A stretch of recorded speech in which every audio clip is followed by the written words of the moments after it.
Le mixage café. Le mixage café, c'est tout de suite dans ta radio.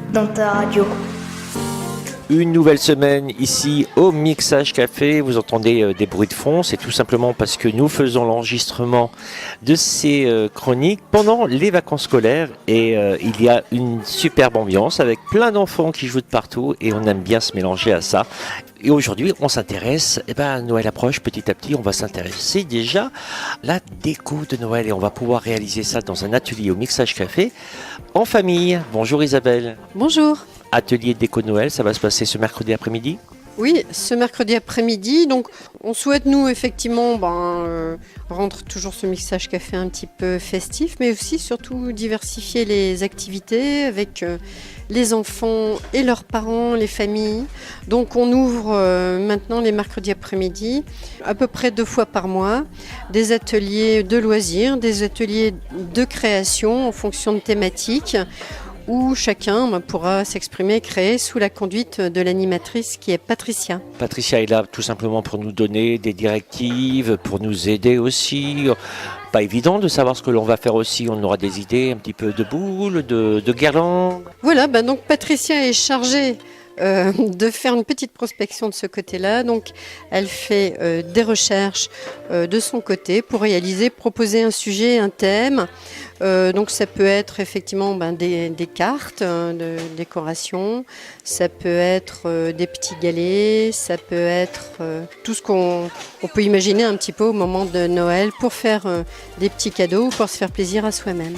On vient, on s'installe, c'est gratuit, on s'inscrit, comment ça se passe ? Voilà, donc on peut effectivement venir le mercredi après-midi, c'est à partir de 14h au Mixage Café.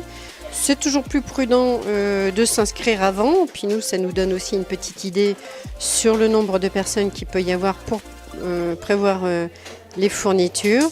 Mais c'est tout à fait gratuit. Donc on s'inscrit au 04 76 38 82 19 et puis il y a aussi un autre rendez-vous qui fonctionne aussi très bien, mais on va remettre un coup de projecteur, c'est les philo-ados, un moment de réflexion entre jeunes.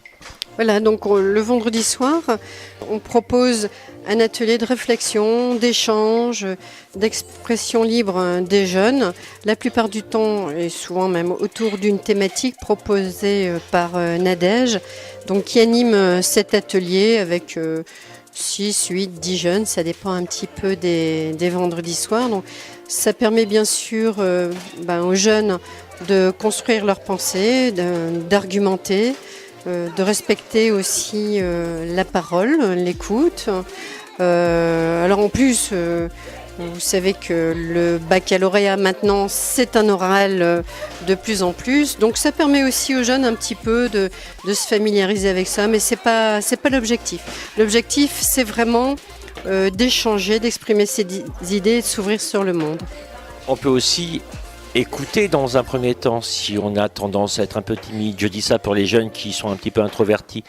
On peut venir écouter, puis au bout d'un moment, si on a envie de dire quelque chose, on pourra le dire. Mais peut-être que parfois, il faut attendre 2 séances, 3 séances. Mais en tout cas, il faut s'ouvrir à la curiosité. Oui, on peut écouter, bien sûr. Les jeunes restent rarement silencieux plus de 10 minutes, un quart d'heure. Donc, ils vont finir par avoir envie aussi de prendre la parole. L'animatrice de ce groupe d'échange de réflexion est là aussi pour faciliter la parole de chacun et pour la faire respecter. Donc ce sera ce vendredi philo-ado, donc pour les jeunes, animé également par Nadège Guillermet. Renseignements au 04 76 38 82 19, j'ai envie de dire renseignements pour tout ce qui concerne le Mixage Café, que ce soit les philo-ados, les ateliers, les sorties, des renseignements aussi. Oui, tout à fait. Oui. Puis si on est bénévole aussi, si on a du temps et qu'on a envie, pourquoi pas, de partager un peu ses connaissances, ses passions, on peut aussi venir vous proposer tout ça. Oui, la majorité des activités, en tout cas qui ont lieu l'après-midi, sont des activités qui sont transmises et partagées avec des passionnés, la plupart du temps, toujours d'ailleurs bénévoles. Voilà. Il n'y a que quand dans certains cas où vous avez des conventions signées avec la caisse d'allocation familiale par exemple, mais en règle générale c'est du bénévolat et bien souvent des personnes qui fréquentent les lieux. Tout à fait. Après oui, quand on fait intervenir des psychologues ou kinésiologues, Là, effectivement, on est sur des professionnels qui viennent, mais sinon, c'est toujours sur la base du bénévolat. Merci beaucoup Isabelle et je vous dis à la semaine prochaine.